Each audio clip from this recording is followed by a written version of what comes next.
Block अपना over हो चुका है। आज अपन बात करेंगे पी ब्लॉक की। सॉरी, हाँ पूछो ना।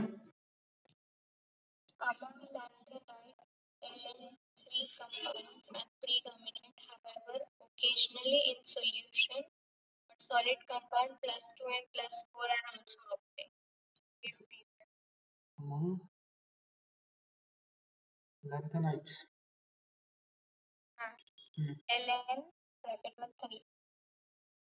ठीक है।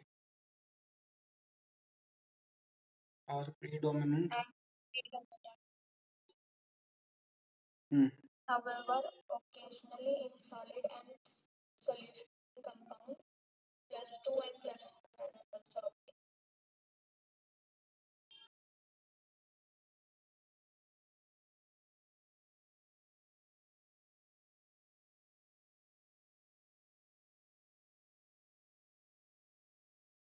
Lengtheners alien three predominant occurrence in solution.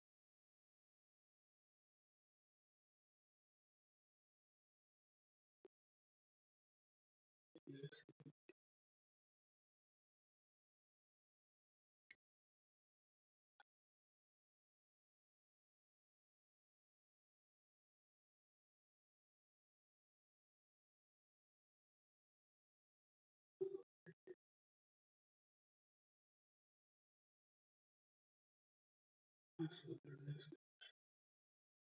ये एनसीईआरटी का सवाल है।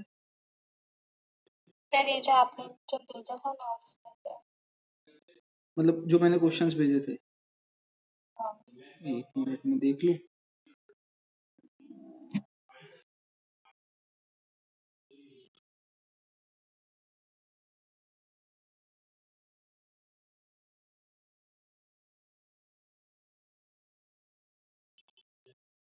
सन बोलो।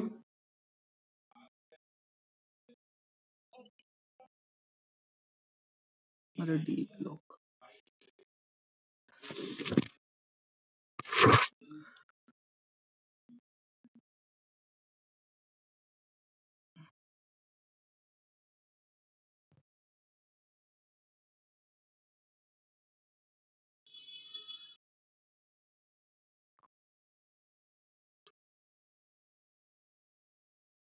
हाँ दिख गया रहने दो। 2012. Among lanthanoids, LN3 compounds are predominant, however, occasionally in solutions or in solid compounds.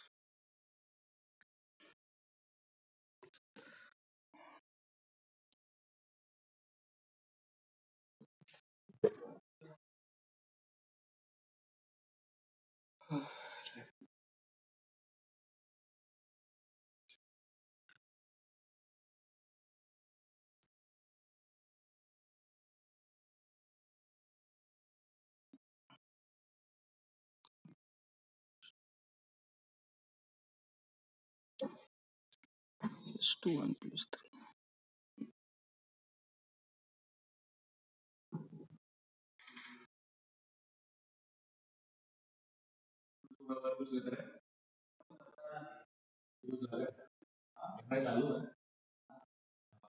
देखिए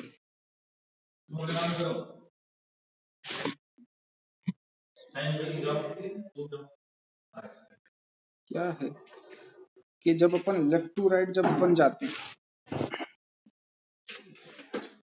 इसकी कनेक्टिविटी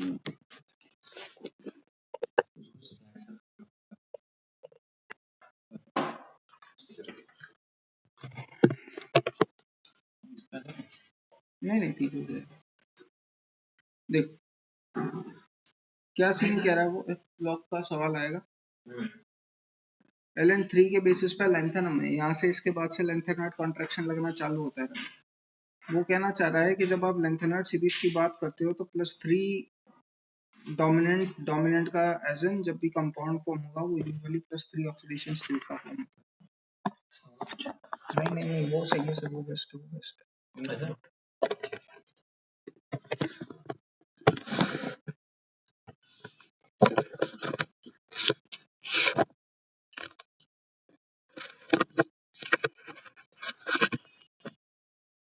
हाँ जी,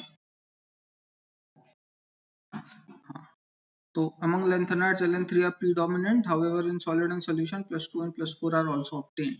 जब आप लेफ्ट टू राइट जाते हो तो +3 जो यूजुअल कंपाउंड फॉर्म होते हैं वो +3 ऑक्सीडेशन स्टेट के होते हैं। सॉलिड और सोल्यूशन के अंदर क्या होता है भैया? ठीक है, दो सीन होते हैं। जब आप +2 एंड +4 की कंपैरेटिवली बात करोगे तो +3 के कंपेयर में +4 का साइज जो है वो क्या है? छोटा है। +4 का साइज छोटा होने की वजह से इसका इफेक्टिव न्यूक्लियर चार्ज क्या हो जाता है? कंपैरेटिवली थोड़ा सा बड़ा। ठीक, लेकिन अगर मैं वहीं +2 के कंपेयर में बात करूं और +3 के कंपेयर में बात करोगे तो इसमें छोटा कौन है? +3। इसका जेड इफेक्टिव क्या होगा? ज्यादा। इसका साइज क्या है? इसका जेड इफेक्टिव क्या होगा? कम। ठीक, उसने बोला in solid and solution compounds +2 and +4 are also obtained. Usually +3 पाया जाता है, +2 और +4 कंपैरेटिवली कई बार अपने को ऑब्टेन होने को मिलते हैं। कारण दो होते हैं, मैंने आपको लास्ट क्लास में बताया था। देखिए, जब भी अपन रेडियस रेशो कंपेयर करते हैं या कोई भी जो कंपाउंड बनाता है या जो भी आपका कंपाउंड फॉर्म होता है, वो कंपाउंड की जो स्टेबिलिटी होती है वो डिपेंड करती है किस चीज पे? दो फैक्टर्स पे, कि सामने वाला आयन कौन सा है। हमेशा एक बेसिक रूल ध्यान रखिएगा, छोटे के साथ छोटा स्टेबल होता है और बड़े के साथ बड़ा। जब आप छोटे कंपाउंड के साथ बड़ा स्टेबल करना चाहोगे तो वो कभी भी स्टेबल नहीं होता उतना। ठीक है, एग्जाम्पल के तौर पे जैसे अगर मैं बताऊं तो अगर आप किसी का कार्बोनेट ऑब्टेन करते हो तो CO3-2 है, आयन की साइज -2 का चार्ज है, तो इस आयन की साइज क्या है? कंपैरेटिवली बहुत बड़ी। तो जब आप लीना की रब से या बेटा मांगे कार स्कूटर बाप राजी इन पे जाओगे तो इनका जो कार्बोनेट होता है उस कार्बोनेट की स्टेबिलिटी डाउन द ग्रुप क्या होती है? बढ़ती है। क्यों? क्योंकि जो साथ में कॉरस्पॉन्डिंग आयन है उसका साइज क्या है? बड़ा। ये वाला जो साथ में कॉरस्पॉन्डिंग, जब आप ट्रेंड देखोगे तो टॉप टू बॉटम इसका साइज क्या होगा?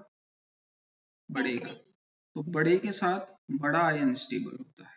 वहीं अगर आप बात कर लो किसी छोटे की, let us suppose it is OH-, तो अगर मैं LiOH, NaOH, RbOH, CSOH की बात करूं तो छोटे के साथ छोटा स्टेबल होगा, यानी कि उस टाइम ये वाला कंपाउंड ज्यादा अच्छी तरीके से बनेगा एज कंपेयर टू इसके। इतनी बात क्लियर है? तो दो फैक्टर एक साथ काम करते हैं राजल। पहला, साइज की स्टेबिलिटी, ठीक है, और दूसरा एक और जो बहुत ज्यादा इंपॉर्टेंट फैक्टर होता है, ऑब्वियस सी बात है, effective nuclear charge, that is force of attraction. Force of attraction जितना ज्यादा होगा मेरे बॉन्ड्स कंपैरेटिवली उतने ज्यादा फॉर्म होंगे। साइज की स्टेबिलिटी जितनी ज्यादा होगी मेरा कंपाउंड उतना ज्यादा ओकेजनली फॉर्म हो जाएगा। ये दो बात क्लियर। अब वो यूं कह रहा है कि LN3 यूजुअली पाया जाता है, बट जब आप सॉलिड फॉर्म की बात करते हो या सोल्यूशन फॉर्म की बात करते हो, सोल्यूशन बोले तो एक्वस हो गया, ठीक है, जब आप इन फॉर्म्स की बात करते हो तो कंपैरेटिवली ये वाले कुछ कुछ ऑक्साइड +2 या +4 कंपाउंड के एग्जिस्ट करते हैं। तो जब अपन लेफ्ट टू राइट जाते हैं तो साइज क्या होगी? छोटी। साइज जब छोटी होती है, लेंथेनॉइड कॉन्ट्रैक्शन की बात कर रहे हो तो लेंथेनॉइड कॉन्ट्रैक्शन में साइज और ज्यादा घटेगी। +4 के कंपेयर में जब आप बात करोगे तो +4 की साइज छोटी है, इसका फोर्स ऑफ अट्रैक्शन ज्यादा है। फोर्स ऑफ अट्रैक्शन ज्यादा होने की वजह से, साइज छोटी होने की वजह से, ये कुछ एलिमेंट्स जो हैं वो +4 ऑक्साइड का स्टेट का, मतलब +4 स्टेट का कंपाउंड फॉर्म करते हैं। बात समझ में आई? अब बात आ जाती है तो फिर +2 का क्या सीन? जैसा कि मैंने आपको बोला, लेंथेनॉइड कॉन्ट्रैक्शन के अंदर जब आप बात करोगे तो इतना समझ में आता होगा ना कि लेंथेनम के बाद से लेंथेनॉइड कॉन्ट्रैक्शन लगना चालू होता है। ठीक है। जब आप टॉप टू बॉटम की बात करोगे तो इफेक्टिव न्यूक्लियर चार्ज बढ़ने की वजह से लेंथेनॉइड कॉन्ट्रैक्शन लगता है। जब लेफ्ट टू राइट जाओगे तो भी इफेक्टिव न्यूक्लियर चार्ज बढ़ेगा, लेफ्ट टू राइट जाते हैं तो भी इफेक्टिव न्यूक्लियर चार्ज बढ़ता है, टॉप टू बॉटम जाते हैं तो भी जेड इफेक्टिव बढ़ता है। तो जब आप लेफ्ट टू राइट जाते हो तो सॉलिड में ज्यादा फोर्स ऑफ अट्रैक्शन है कि लिक्विड में? ऑब्वियस सी बात है, सॉलिड के अंदर फोर्स ऑफ अट्रैक्शन ज्यादा होगा, लिक्विड के अंदर फोर्स ऑफ अट्रैक्शन कम होगा। लिक्विड के अंदर फोर्स ऑफ अट्रैक्शन कम होने की वजह से इसकी फैलने की टेंडेंसी क्या होगी? एक मिनट, हाँ बेटा क्लास ले रहा हूँ। तो लिक्विड के फैलने की टेंडेंसी ज्यादा होने की वजह से इसकी साइज क्या हो गई? बढ़ गई। साइज बढ़ने की वजह से ये उसके साथ कंपाउंड बनाना ज्यादा पसंद करेगा which is bigger in size, क्योंकि साइज की कंपैटिबिलिटी देखी जाती है। बात समझ में आई? तो एज कंपेयर टू +3, ठीक है। वो उसने जो बोला वो ये कह रहा है कि +3 यूजुअली शो करते हैं, बट +2 +4 कुछ कंपाउंड शो करते थे जब आप सॉलिड और लिक्विड फॉर्म की बात। तो इसमें सीधे सीधे जो अपन अकाउंट में लेते हैं वो किस अकाउंट में लेंगे? Force of attraction depends on the size of the molecule. वो सॉलिड या लिक्विड के साथ अपने फ्रीक्वेंट टाइप का आयन बना लेता है। +3 क्योंकि इंटरमीडिएट है, क्योंकि लेंथेनॉइड कॉन्ट्रैक्शन में यार देखो, लेंथेनॉइड कॉन्ट्रैक्शन में साइज तो छोटी होती है राजा, लेकिन अब वो फेज पे भी डिपेंड हो जाता है कि सॉलिड फॉर्म में ले रहे हो कि लिक्विड फॉर्म में। तो ये एक्चुअल में एक इंटरमीडिएट स्टेट आ गई, कौन सी? +3 वाली, ठीक है। अपन ने कल भी बात करी थी कि Fe के बाद कोई भी कंपाउंड कौन सी स्टेट शो करता है? हाईएस्ट, +3, ठीक। अब ये +3 वाली इंटरमीडिएट है, यानी कि जो साइज में कॉन्ट्रैक्शन है तो साइज में इतना ज्यादा वेरिएशन तो होगा नहीं। ये लिक्विड में बोल तो जरूर रहा हूँ कि साइज सरफेस एरिया बढ़ता है, बट कॉन्ट्रैक्शन होने की वजह से वो इतना भी नहीं बढ़ जाता कि अपन +1 का, या मतलब सॉलिड के कंपेयर में आप जो साइज का डिक्रीमेंट या इंक्रीमेंट ला रहे हो वो बहुत ज्यादा भी नहीं होता, वो बहुत इंटरमीडिएट रहता है, इसलिए ये चीज बोला गया। इसका अपन लास्ट क्लास में भी बात कर चुके हैं। जो मोस्ट फ्रीक्वेंट जो एलिमेंट है जो +4 ऑक्सीडेशन स्टेट शो कर सकता है वो कौन है? सीरियम। टर्बियम भी शो कर देता है, ऐसी बात नहीं है, ठीक बात। और कोई डाउट हो तो बोलिए।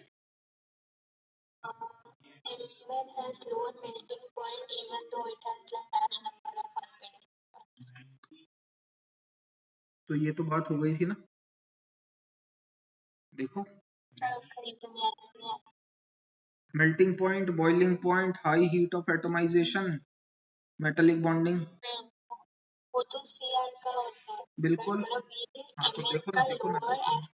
तो सीआर है या फिर इन जनरल है? नहीं नहीं, देखो जब वो कोई आपको बोलता है ना, या तो वो एलिमेंट मेंशन करेगा अगर वो कंपेयर करवा रहा हो किसी स्पेसिफिक से, तो ठीक है, नहीं तो वो ट्रेंड कंपेयर करता है। मतलब जैसे जब आप लेफ्ट टू राइट जा रहे हो तो अनपेयर्ड इलेक्ट्रॉन क्या हो रहे हैं? स्कैंडियम से बढ़ रहे हैं, बिल्कुल सही है ना। तो अगर मैं आपसे ट्रेंड पूछूं कि अरे राजल जब अपन लेफ्ट टू राइट जा रहे हैं तो इनिशियल बिगनिंग आपको क्या होती हुई दिख रही है? बढ़ते हुए दिख रहा है, तो मतलब मेल्टिंग पॉइंट, बॉइलिंग पॉइंट बढ़ते हुए दिख रहा है, ठीक है। अब मैग्नीज का टॉप में जाके डाउन होने लग जाता है, क्यों? तो इसका रीजन अपने को बिल्कुल जेन्युइन देना है, क्यों? क्योंकि क्रोमियम के कंपेयर में मैग्नीज के बाद अनपेयर्ड इलेक्ट्रॉन घटना चालू हो जाते हैं, जिसकी वजह से मेटालिक बॉन्डिंग वीक होना चालू हो जाती है, उसकी वजह से मेल्टिंग पॉइंट, बॉइलिंग पॉइंट घट जाता है, ठीक। और वो ट्रेंड के बारे में बात करता है। जैसे सामने वाला पूछ दिया कि on going down the group aluminium size increases, तो अभी अपने को समझ में आना चाहिए कि वो गैलियम से कंपेयर करवा रहा है, ट्रेंड की बात चल रही है, ठीक है ना, कि aluminium has more has large size as compare to the normal trend, या कुछ भी इस हिसाब का क्वेश्चन दे दिया, तो वो अपने समझ में आना चाहिए कि वो इससे कंपेयर करे। अपन ट्रेंड के बारे में बात करेंगे अनलेस अदरवाइज वो एलिमेंट मेंशन ना करे, ठीक है।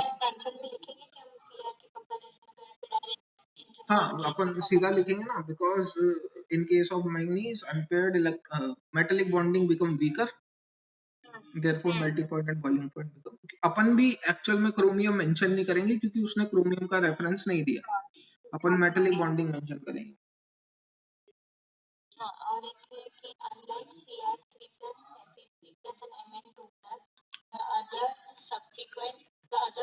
मेरी बात सुनो, हो गया सवाल तो खत्म ही हो गया। कल मैंने आपको एक लाइन बोली थी मैंने कि जब भी नीचे वाले एलिमेंट आ जाए आंसर क्या होगा? वो यही बोल रहा है कि जब आप 3D के एलिमेंट का कंपेयर करते हो तो उसमें ये वाली जो ऑक्सीडेशन स्टेट्स है वो स्टेबल होती है, लेकिन जब आप उसी में 4D और 5D का कंपेयर करते हो तो ये वाली स्टेबल नहीं होती। तो 3D 4D 5D यही तो लगता है लेंथेनॉइड कॉन्ट्रैक्शन, ठीक है। सीधी सीधी 3D और 4D में लेंथेनॉइड कॉन्ट्रैक्शन होने की वजह से वो इतनी frequent oxidation state normal oxidation, अरे जाहिर सी बात है यार, आप Fe+2+3 क्यों बोल रहे हो? क्योंकि आप उसके आउटर मोस्ट से और इनर मोस्ट से भी इलेक्ट्रॉन निकाल Mn+2 स्टेबल क्यों है? क्योंकि Mn क्या शो कर रहा है? Ar4s2 3d5 ना। जब यहाँ से तो आप आसानी से इलेक्ट्रॉन निकाल पा रहे हो क्योंकि D5 कॉन्फ़िगरेशन ऑब्टेन हो पा रहा है, लेकिन जब अब नीचे गए तो कॉन्ट्रैक्शन हुआ माने साइज घटी, तो फोर्स ऑफ अट्रैक्शन बढ़ा, आसानी से निकाल लोगे क्या? बस, ठीक है।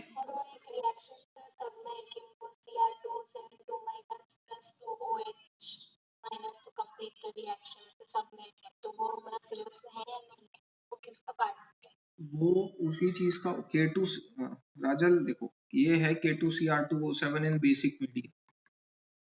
आपने टर्म श्योर सुन, आयन इलेक्ट्रॉन मेथड सुना है जीवन में? रिडॉक्स 11वीं, ये जितनी भी रिएक्शंस है ये उससे बैलेंस होती है एसिडिक मीडियम में, बेसिक मीडियम में। अब जो मैं आपको कल बोल रहा था ना वो मतलब याद है मैं आपको शुरू में कह रहा था कि रिएक्शन पार्ट आता है लेकिन वो रिएक्शन पार्ट भी फिक्स है। तो फिर आपने बोला था कि K2Cr2O7 और KMnO4 एक्सपेल कर दिया है ना। तो अब ये उसी का पार्ट है, तो मेरे को कोई दिक्कत नहीं है K2Cr2O7 और KMnO4 के रिएक्शंस बताने में, बहुत आसान है, बहुत आसानी से सॉल्व। मैं इसलिए कह रहा था राजल क्योंकि ये बहुत फ्रीक्वेंटली पूछी जाती है, बट अभी उसमें एक्चुअल में देखो प्रॉपर्टीज और प्रिपरेशन हटा रखी है। आपके जो सिलेबस में है वो प्रॉपर्टीज और प्रिपरेशन है। अब ये रिएक्शन बेसिक मीडियम में वो क्या शो करेगा क्या नहीं, अब ये एक्चुअल में टू बी ऑनेस्ट अगर सीबीएसई को साला सिलेबस डिलीट करना है तो उसको एक्चुअल में टॉपिक बताना चाहिए। एनसीईआरटी में जो टॉपिक लिखा हुआ है कि भैया इसमें से नहीं आ रहा, अब हम क्या छाटने बैठे हैं तुम्हारी प्रिपरेशन और प्रॉपर्टीज क्या होती है। चलो प्रॉपर्टीज और प्रिपरेशन तो समझ में आता भी है, रिएक्शन में पढ़ाऊं कि नहीं पढ़ाऊं ये थोड़ी सी कंट्रोवर्शियल चीज हो जाती है, सही है कि नहीं। तो कोई दिक्कत नहीं है, कल मैं आपको ये सब समझा दूंगा, आज पी ब्लॉक चालू कर रहे हैं तो वही कर लेते हैं। मैं आपको ये रिएक्शंस का पैटर्न बता दूंगा, अकॉर्डिंगली अपन देख लेंगे, उसकी कोई दिक्कत नहीं, ठीक है। आज मैं पी ब्लॉक चालू कर देता हूँ। देखो अब पी ब्लॉक में जैसा कि अपन पहले ही डिस्कस कर चुके थे राजा, मैं देख लूँ आपका क्या एलिमिनेट होगा, एक मिनट दीजिएगा बस मुझे। आपके पास भी वो है ना मेरा वाला घूम पता नहीं था, आपके पास सिलेबस है ना रिड्यूस सिलेबस, उसमें देख के बताओ ग्रुप 18 जिनॉन में से कुछ मिसिंग है क्या? एक मिनट याद आया मुझे कहाँ रखा है, एक सेकंड रुकिए मत देखो।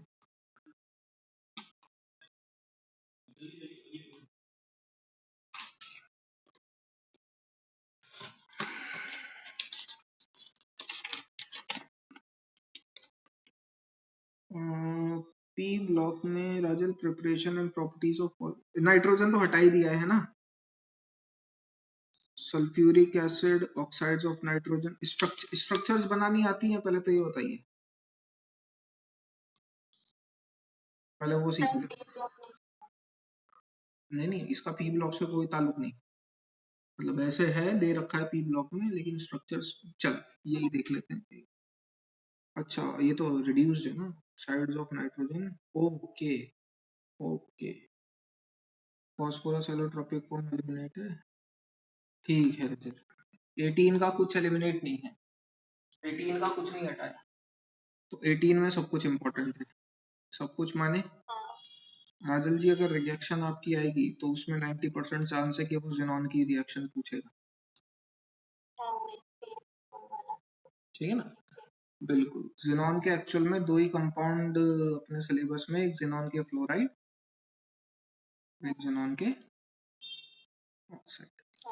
अब अगर मैं पूछूं कि भैया यही दो क्यों हैं दुनिया में, तो देखिए जेनॉन क्या है, इनर्ट है। अपन बिल्कुल प्रैक्टिकल बात करते हैं, जेनॉन इनर्ट है, इलेक्ट्रॉन देना या लेना नहीं चाहता, ठीक है ना। अगर करके 0 रन। अब अगर सपोज मैं आपसे पूछूं, जबरदस्ती अपन किसी के साथ कुछ भी कर सकते हैं राजा, जब अपन टॉप टू बॉटम जाएंगे, मैं अगर आपसे पूछूं आपको इलेक्ट्रॉन निकालना है, कहां से आसानी से निकाल लोगे अगर निकालने की नौबत आई तो? जेनॉन से, क्योंकि साइज ज्यादा, फोर्स ऑफ अट्रैक्शन कम है, तो मेरे लिए इलेक्ट्रॉन निकालना आसान हो जाएगा। चलो एक बात, इलेक्ट्रॉन अपन ने निकाल लिए, पूरी पीरियोडिक टेबल में किसकी औकात है कि वो इससे इलेक्ट्रॉन खींच ले? इलेक्ट्रॉन खींचना मतलब इलेक्ट्रॉन नेगेटिविटी क्या होनी चाहिए, ज्यादा होनी चाहिए, और ये दोनों मोस्ट इलेक्ट्रॉन नेगेटिव एलिमेंट है। तो अगर आपको इलेक्ट्रॉन निकालना है इनर्ट में से, तो सिर्फ जेनॉन में से निकालना आसान होगा, और अगर कौन निकाल पाएगा, तो भैया फ्लोरीन और ऑक्सीजन। ठीक, अब इसलिए जेनॉन के फ्लोराइड और जेनॉन के ऑक्साइड ही एग्जिस्ट करते हैं, ठीक है। अब राजन दो चीजें हैं, पहला आता है इसकी फिजिकल प्रॉपर्टीज, ये आपको खुद को भी आती है और इतनी कोई बड़ी बात नहीं है, तो ये मैं लास्ट में बताऊंगा। लास्ट में बोले तो पहले मैं आपका आज रिएक्शन पार्ट कवर करूं, क्योंकि शॉर्ट एंड स्वीट है, बहुत आसानी से एक बार में रिएक्शन याद हो जाएगी, बिल्कुल लॉजिक से समझते रहिएगा, ठीक। जैसा कि अपन ने बोला कि जेनॉन के कंपेयर में जब आप बात करोगे, तो जेनॉन के अंदर सिर्फ दो तरीके के कंपाउंड अपन को पढ़ने हैं, जेनॉन फ्लोराइड और जेनॉन ऑक्साइड। जेनॉन फ्लोराइड में तीन है, HCF2, HCF4 और HCF6। सिर्फ इन तीनों के बारे में आपको पढ़ना है, मैं रिएक्शन करवाऊंगा तो इन तीनों की करवाऊंगा, कोई जेनॉन का फ्लोराइड फॉर्म होगा तो सिर्फ यही होंगे, इनके अलावा कोई तीसरा, सॉरी कोई चौथा फ्लोराइड दुनिया में नहीं है। अब इनके कुछ एक कैरेक्टरिस्टिक समझ में आने चाहिए अपने को, कुछ एक प्रॉपर्टीज में अभी 2 मिनट के अंदर लिखूंगा, उन प्रॉपर्टीज के बेस पे, हर एक के बेस पे रिएक्शन है। सबसे पहले, क्योंकि ये तीनों ही फ्लोराइड एग्जिस्ट करते हैं, तो इन तीनों फ्लोराइड का सबसे पहले अपन फॉर्मेशन देख लेते हैं कि कैसे होता है। राजल, जिनॉन की रिएक्शन मैं करवाता हूँ F2 से 450 डिग्री सेल्सियस पे। यहाँ पे आप nickel as a catalyst use करते हो, मोनल बोलते हैं इसको, ठीक। अब यहाँ पे जो मैं MONEL, मोनल, मोनल, मोनल, काफी सारे शब्द आएंगे ऐसे, ये एनसीईआरटी में मेरे को नहीं लगता मेंशन होंगे, बट फिर भी जनरली बता दिया है ना, कोई दिक्कत। एनसीईआरटी में तो दीवार नाम की चीज सुनी है, दीवार, हिंदी वर्ड नहीं अंग्रेजी वर्ड है, दीवार भी बताऊंगा मैं, कोई दिक्कत नहीं है, अभी तो यहाँ पे देख लेते हैं अपन। क्या बता रहे थे, हाँ, तो Xe और F2, तो जेनॉन और फ्लोरीन की जब अपन आपस में रिएक्शन करवाएंगे तो ये तीनों कंपाउंड बनते हैं, लेकिन बनते कैसे कैसे हैं, तो उसमें आपको ये रेशो वेरी करना पड़ेगा। If we'll take the ratio 2:1, तो जो कंपाउंड फॉर्म होगा वो HCF2 होगा। कौन सा रेशो है ये? मोल रेशो है। If we take the mole ratio 2:1, then the compound form will be what? HCF2. If we take the mole ratio 1:5, then the compound form will be HCF4. And if we take the ratio 1:20, then the compound form will be HCF6. ये बात clear? जैसे जैसे नीचे जाते जाओगे pressure भी आपको बढ़ाना पड़ेगा, जैसे यहाँ पे 5 से 6 ATM आपको प्रेशर रखना पड़ता है, तब HCF4 बनता है, यहाँ उसका 10 टाइम 50 से 60 ATM प्रेशर रखना पड़ता है, तब HCF6 बनता है। बात क्लियर है? तो सबसे पहले ये लिख लो, क्या है ये? कुछ नहीं है, formation of xenon fluorides, heading डालना है।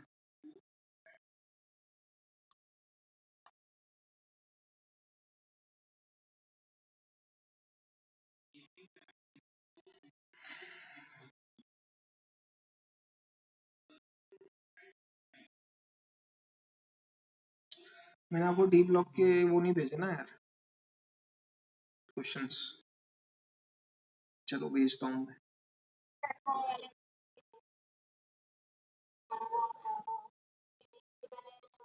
नहीं नहीं, मैं वो क्वेश्चन नहीं भेजे, याद करनी है ना। अपन डिस्कस कर चुके हैं वो क्वेश्चंस, याद जरूर करके जाइए, वो उसी लैंग्वेज हो गया। अब आगे, अब ये जो आप करवा रहे हो एक्सी प्लस एफ टू की रिएक्शन 1:2, 1:2, 2:1, 1:5 या 1:20 के रेशो में, ये एक्चुअल में आप ग्लास के अंदर नहीं करवा सकते। पूछ सकता है क्यों?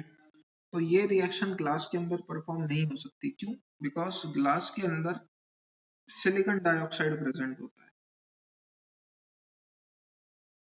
और XeF2 इस सिलिकॉन डाइऑक्साइड से रिएक्शन करके SiF4 plus xenon plus O2 बना लेता है।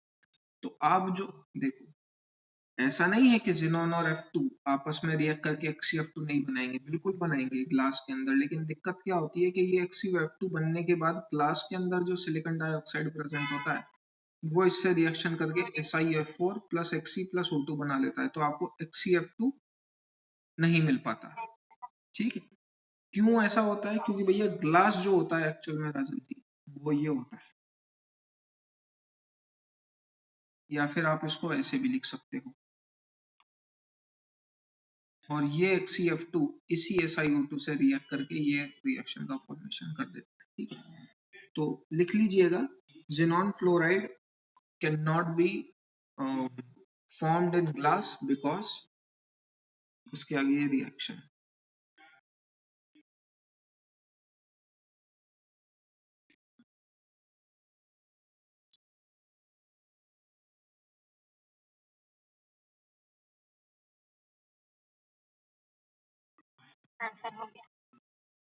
अब देखिए,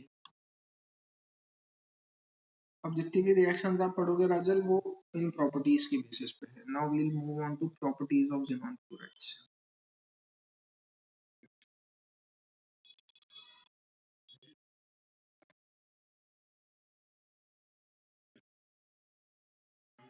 first, they act as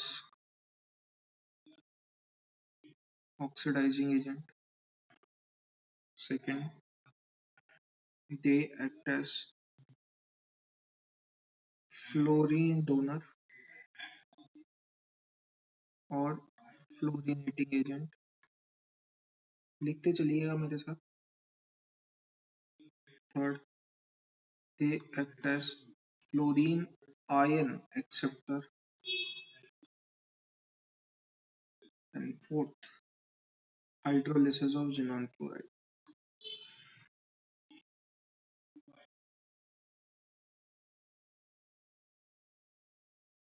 4 point लिख लीजिए, फिर बात करते हैं।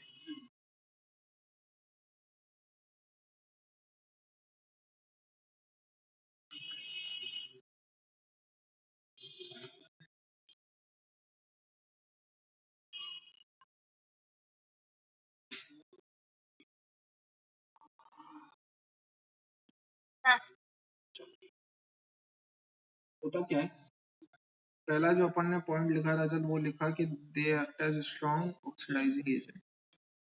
क्या बकवास है? ऑक्सीडाइजिंग एजेंट क्या होता है?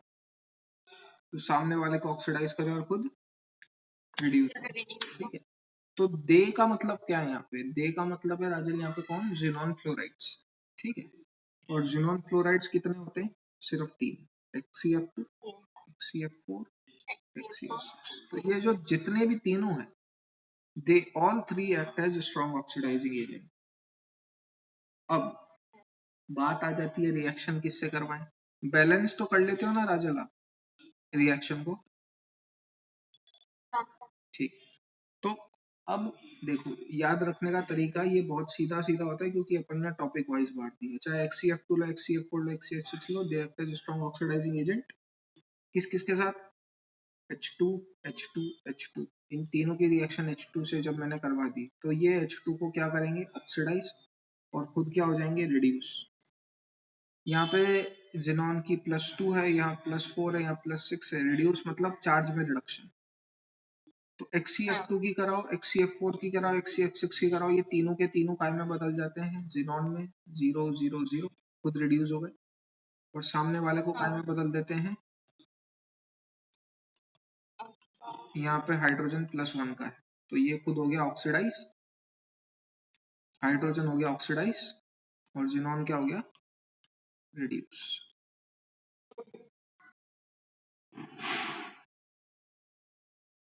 ठीक।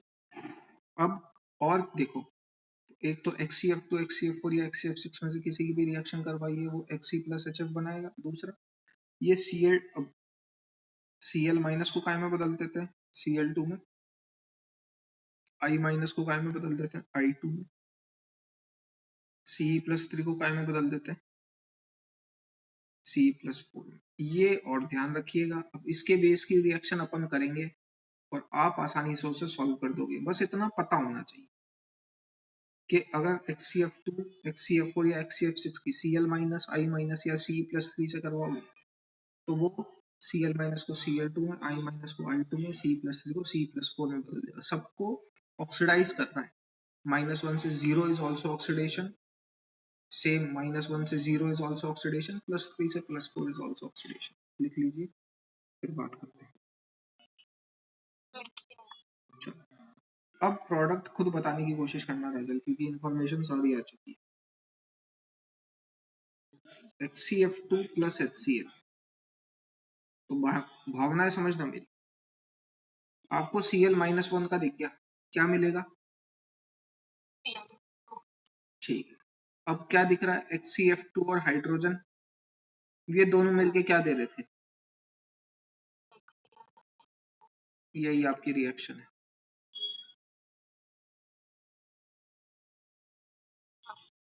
बैलेंस कर लो, बात खत्म। अब XCF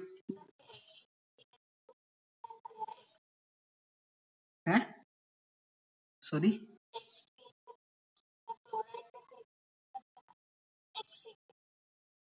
जिनॉन के साथ कंपाउंड सिर्फ फ्लोरीन और ऑक्सीजन ही बना सकते हैं, किसी और की इतनी हिम्मत नहीं है कि वो उससे इलेक्ट्रॉन खींच ले। बिल्कुल है, लेकिन फ्लोरीन और ऑक्सीजन जितना नहीं। ये देखो,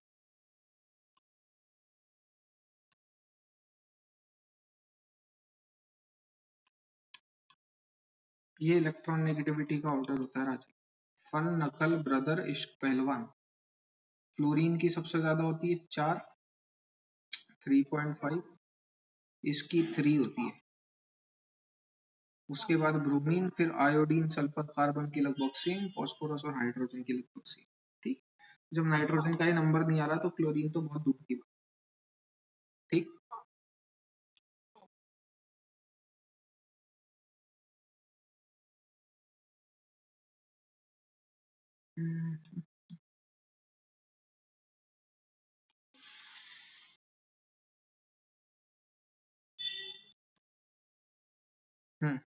कंपाउंड बताइए, HI या KI, क्या बनेगा,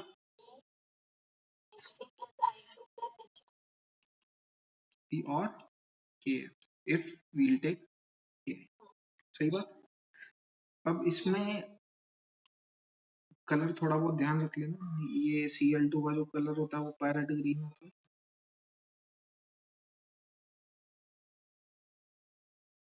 और I2 का जो कलर होता है वो वायलेट होता है। अब Cl- हो गया राजल, I- हो गया, प्रोडक्ट तो आप ही को बताने। XCF, इसमें XCF4 की रिएक्शन होती है, C2SO4 का होल थ्राइस प्लस H2SO4। तो यहाँ पे आप सीरियम पे देख सकते हो क्या चार्ज है, +3 का, वो काय में बदलेगा, +4 में। तो देखो, XC पहले भी मिल रहा था, अब भी मिलेगा, HF पहले भी मिल रहा था, अब भी मिलेगा, सिर्फ C+2 की जगह क्या मिल जाएगा, C+3 की जगह क्या मिल जाएगा, C+4। C+4 का कंपाउंड बोले तो है सी ऑक्सीडाइजिंग एजेंट, तो सामने वाले को तो ऑक्सीडाइज करेगा। तो क्या यहाँ पे C+4 है, ये आइडेंटिफाई कर पा रहे हो? ये मेरी रिएक्शन होगी।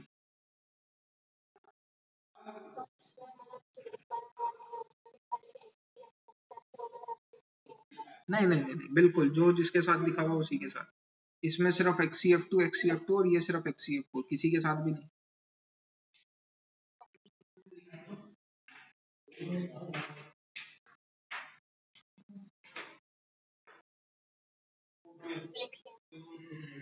सो देखिए, अगर मेरे को इसको समराइज करना हो, 2 मिनट का खेल हो जाएगा। देखो, जेनॉन ऑक्सीडाइजिंग एजेंट की तरह काम करता है। अब आप XCF2 किलो, 4 किलो या 6 किलो, इसकी मैं H2 के साथ रिएक्शन करवा दूं, XCHF देता है ना। अगर मैं Cl माइनस से करवा दूं Cl2, I माइनस से करवा दूं I2, C+3 से करवा दूं C+4, इन दोनों की रिएक्शन किससे करवाओगे, XCF2 इस केस से करवाओगे XCF4। ठीक है, बाकी XC और HF तो सब में मिलना है।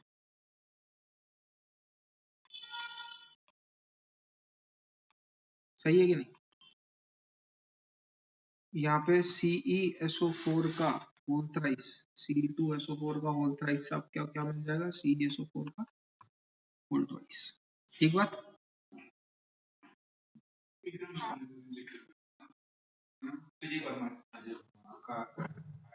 हटा दे।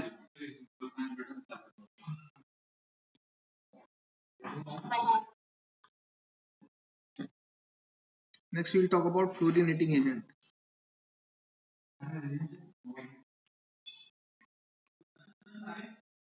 राजल, ऑक्सीडाइजिंग एजेंट क्या, जो सामने वाले को ऑक्सीडाइज करे और खुद रिड्यूस हो। फ्लोरिनेटिंग एजेंट क्या, तो सामने वाले को फ्लोरीन दे। ऑक्सीडाइजिंग एजेंट में सामने वाले को ऑक्सीडाइज मतलब एक तरीके से एडिशन ऑफ ऑक्सीजन भी तो होता है ना। तो जब आप सेकंड टॉपिक देखोगे तो सेकंड टॉपिक एक्चुअल में लिख क्या रखा है, फ्लोरिनेटिंग एजेंट और फ्लोराइड आयन डोनर। अब बात क्या है, अपने को ये क्लियर होना चाहिए कि भाई जब अपन ऑक्सीडाइजिंग एजेंट की बात करते हैं तो ऑक्सीडाइज किस किस के साथ रिएक्ट करके करेगा। जब अपन फ्लोरिनेटिंग एजेंट की बात करते हैं तो वो फ्लोरीन देगा किस किस को, या जब अपन फ्लोरीन आयन एक्सेप्टर की बात करते हैं तो वो फ्लोरीन लेगा किस किस से। तो कुल मिला के XCF2, XCF4, XCF6 तो फिक्स है, लेकिन आप उसकी रिएक्शन किससे करवा रहे हो और वो उसके रिगार्डिंग प्रोडक्ट क्या देगा ये अपने को पता होना चाहिए। तो यहाँ पे देखिए, यहाँ पे फ्लोरीन देने की बात हो रही है, तो फ्लोरीन देगा किस किस से, किसी ऑर्गेनिक कंपाउंड से रिएक्शन करवा दो, जैसे CH3I या C6H5I या C6H5 का होल ट्वाइस S या PT, आपकी मर्जी पड़े, इनमें से किसी से भी रिएक्शन करवा दो, या SF4, कुछ भी। अब देखिए, प्रोडक्ट लिखना कितना आसान है, क्या बोला मैं, या तो कोई भी ऑर्गेनिक कंपाउंड या प्लेटिनम और SF4, इनके साथ जब आप रिएक्शन करवाओगे तो ये फ्लोरिनेटिंग एजेंट की तरह काम करते हैं। कहने का क्या सेंस है, इनके साथ आप रिएक्शन करवा दो जेनॉन के फ्लोराइड्स की, XCF2, XCF2, XCF2, XCF4, sorry, हाँ ये तो ठीक है, XCF2। करना कुछ नहीं है, जैसा बोला है वैसा कर दो। अपने को क्या किस चीज से मतलब है, फ्लोरीन देगा, दे दो फ्लोरीन, बस CH3IF2 प्लस XC, बिल्कुल। फ्लोरीन आयन डोनर ना, क्या,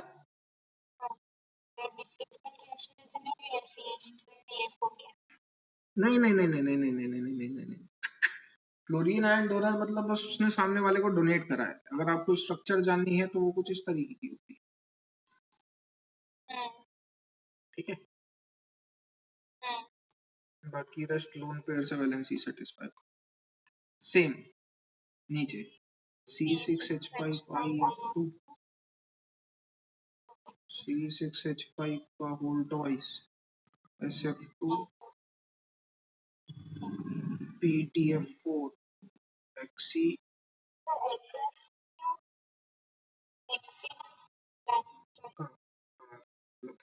इतनी इतनी इतनी इतनी इतनी भावनाएं समझो।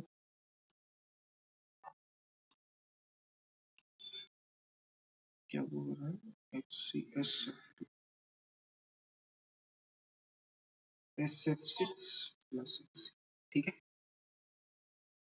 तो अब क्या अपने को बस शॉर्ट में ध्यान रखना है कि भैया किसी भी ऑर्गेनिक कंपाउंड प्लेटिनम या SF4 के साथ वो डोनर की तरह काम करता है, ठीक है।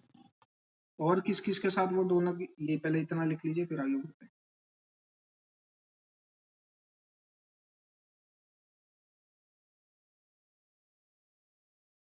डोनर में राजल दो तरीके के डोनर होंगे। पहला कि वो जितना उसके पास है सारा दान कर दे, माने ये वाले जितने फ्लोरीन थे सब दे दिए, ठीक। दूसरी कैटेगरी में वो आयनिक स्पीशीज बनाता है।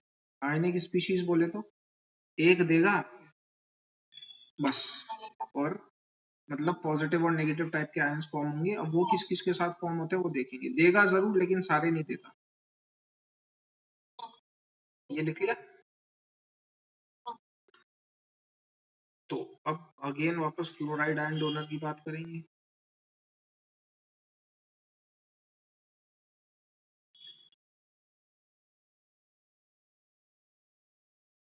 तो HCF2 की रिएक्शन ध्यान से सुनना, या तो BF3 या MF5 से करवा दो, where M can be phosphorus arsenic antimony, ठीक है। HCF2 HCF4 में ध्यान रखोगे तो HCF4 की रिएक्शन आप करवा दो या तो PF5 से या HF से, और HCF6 की HF इसमें भी कॉमन रहेगा, आप करवा दो SBF5 से या HF से। याद रखने का क्या तरीका है राजल? HCF2 HCF4 HCF6 तो मेरे को याद रह जाएंगे। इसके अंदर देखिए HF दोनों में कॉमन है, HCF4 और HCF6 में।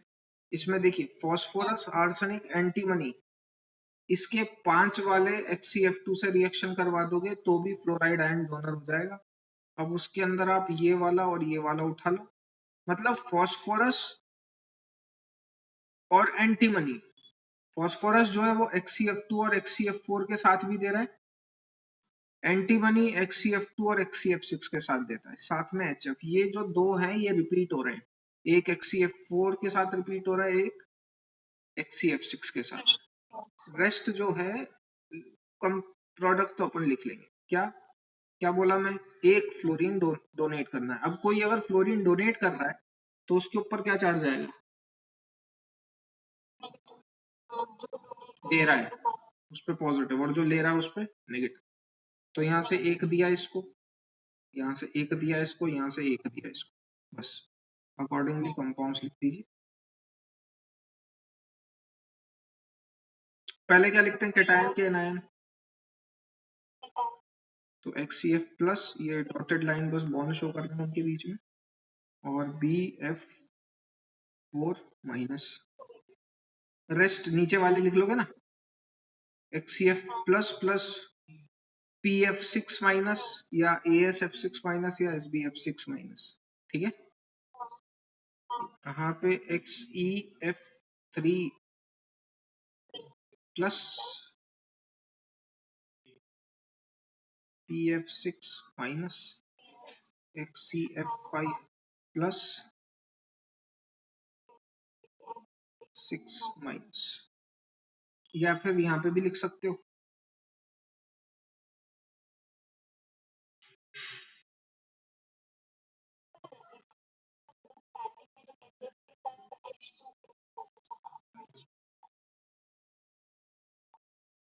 बस इतना ध्यान रखना है रिएक्शन करवा किससे रहे, बाकी तो सारी रिएक्शन हो जाती है ना। ये आयनिक बॉन्ड होता है राजन, आयंस फॉर्म हुए ना, तो the bond form between them is आयनिक, वो डॉट ये रिप्रेजेंट करता है। हाँ, आपकी इच्छा वैसे represent, ionic bond is not a bond actually, it is simply the transfer of electrons. आप देख नहीं पाओगे इतनी देर में, तो इलेक्ट्रॉन ट्रांसफर हो जाता है। डन। अब देखिए इसका रिकैप देखें, तो जिनॉन की रिएक्शन अगर मैं किसी ऑर्गेनिक कंपाउंड से करवाऊं, या प्लेटिनम से करवाऊं, या SF4 से करवाऊं, सारे फ्लोरीन दे देगा, सही। और अगर आप BF3 या MF5, M can be phosphorus arsenic antimony, इनके साथ करवा रहे हो, एक देगा कौन, HCF2।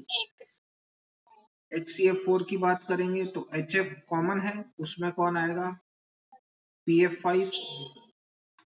HCF6 में HF कॉमन है, कौन आएगा, SBF5। इसमें एक एक दे देने का, ठीक है। चलो बताओ, HCF2 की रिएक्शन H2 से करवाऊंगा तो क्या मिलेगा, ठीक बात है ना। आगे अब नाजल फर्स्ट पॉइंट हो चुका है, ऑक्सीडाइजिंग एजेंट की तरह एक्ट करता है। सेकंड पॉइंट हो चुका है फ्लोरीन, फ्लोरीनेटिंग एजेंट या fluorine ion donor. Will move on to third, fluorine ion acceptor. अब देने की बात होगी, लेगा किस किस से,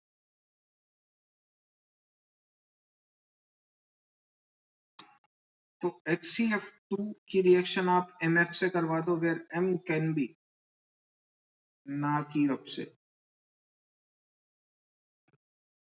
ये किसकी तरह एक्ट करेगा, फ्लोरीन आयन एक्सेप्टर की तरह, मतलब अब ये लेगा, सॉरी HCF6 आएगा, ठीक है ना, HCF6 आएगा, HCF4, HCF6 की रिएक्शन करवा दो MF के साथ, where M can be NaKRbCS, ये लेगा। या फिर HCF4 की रिएक्शन सोडियम फ्लोराइड से करवा दो, वही MF, इसमें भी लेगा। लेगा माने अब पॉजिटिव किस पे आएगा, इस पे, क्योंकि ये दे रहा है और ये ले रहा है, तो the resultant compound will be M plus HCF7 minus Na plus HCF5, ठीक है। नाउ लास्ट हाइड्रोलिसिस, पहले ये लिख लीजिए।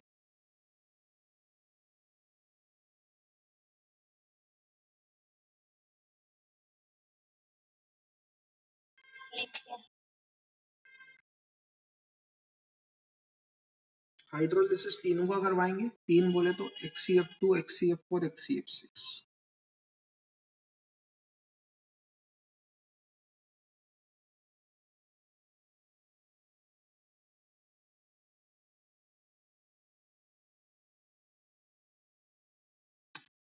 देखिए HCF2 का हाइड्रोलिसिस करवाएंगे तो क्या बनेगा, ध्यान से सुनना, बहुत इजी है। HCF4 का हाइड्रोलिसिस करवाएंगे तो क्या बनेगा, HCF6 का हाइड्रोलिसिस करवाएंगे तो क्या, तो बात सुनिएगा राजल जी, याद रखने का क्या तरीका, HCF2 और H2 दिख गया, क्या कंफर्म प्रोडक्ट है, क्या कंफर्म प्रोडक्ट है, HC और H। अब बचा O माइनस। अब देखो HCF2 क्या था, स्ट्रॉन्ग ऑक्सीडाइजिंग एजेंट था, ठीक है, तो सामने वाले को ऑक्सीडाइज और खुद को रिड्यूस कर रहा है, O-2। जरा बोलो ना, O-2 से ज्यादा का ऑक्सीजन कौन सा सुना है, चार्ज बढ़ना चाहिए मतलब अपना,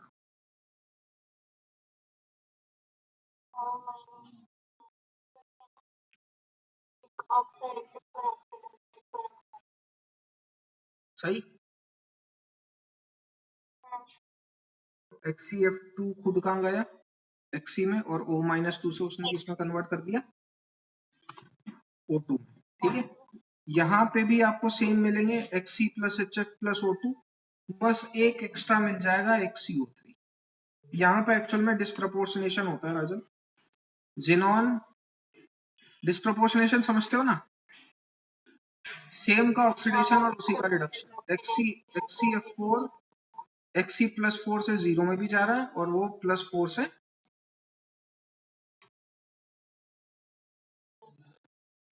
ठीक है।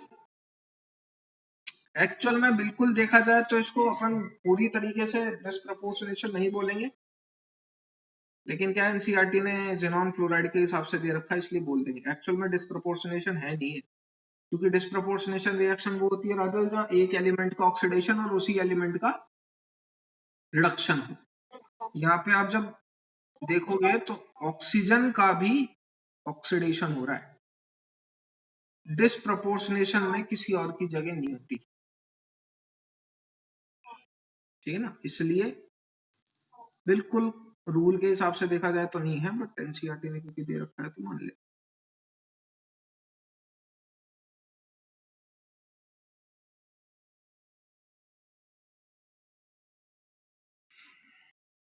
वन हाइब्रिडाइजेशन निकालना जानते हो राजल? बढ़िया बात है, फिलहाल अभी कोई जरूरत नहीं है। मैंने आपको कल क्या बताया था, एक ऑक्सीजन कितने फ्लोरीन के बराबर होता है? तो राजल जी XCF2 और XCF4 की रिएक्शन जब आप वाटर से करवाओगे तो ये इसे बोलते हैं अपन रेडॉक्स हाइड्रोलिसिस, ठीक है, क्योंकि ऑक्सीडेशन स्टेट्स में चेंज हो रहा है, क्योंकि ऑक्सीडेशन स्टेट में चेंज हो रहा है ना, +4 से +6 जाना, जहां ऑक्सीडेशन रिडक्शन हो गया, that is known as redox hydrolysis. यहाँ पे स्टेप हाइड्रोलिसिस चलता है। स्टेप हाइड्रोलिसिस बोले तो क्या करना है, आपको ऑक्सीजन लगाना है और फ्लोरीन हटाना है। अब एक ऑक्सीजन लगाऊंगा तो कितने फ्लोरीन हट जाएंगे? बात खत्म। कब तक ऑक्सीजन लगाए जाओगे? जब तक सारे फ्लोरीन नहीं हट जाए। तो जरा फाइनल प्रोडक्ट बता पाओगे क्या भाई, कितने फ्लोरीन है टोटल? तो कितने ऑक्सीजन रिप्लेस करोगे? 3।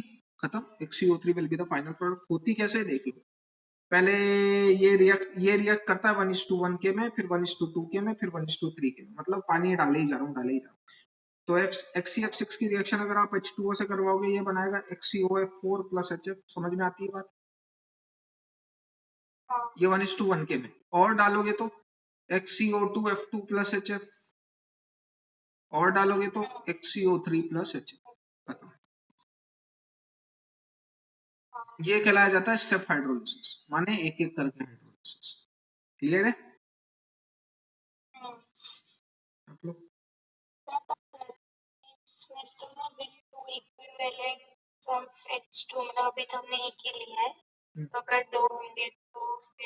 जितने ऑक्सीजन ले रहे हो उसके हिसाब से ऑक्सीजन रिप्लेस करा देने का फ्लोरीन के साथ। अच्छा, मतलब उसमें ऑलरेडी 2 होंगे, 2 H2O का तो ऑलरेडी 2 ऑक्सीजन तो होंगे, तो हम और एक ऐड कर बस। और उसमें हम लोग को अगर जैसे ये 2 H2O है तो हम लोग को 3 स्टेप दिखाने की जरूरत नहीं है, 2 में ही हो जाएगा। फाइनल प्रोडक्ट राजल ये है, ठीक है। हाँ। मोल कितने लेते हैं ये अपने हाथ में। उसने बोला एक के साथ वो कुछ मेंशन नहीं करेगा तो मैं तो यूं मान के चलूंगा कि मेरी रिएक्शन कंप्लीट हो गई, ठीक है। चलो आज की क्लास यहीं पर रखते हैं, हो गया। यहाँ से कल कंटिन्यू करेंगे, ठीक है।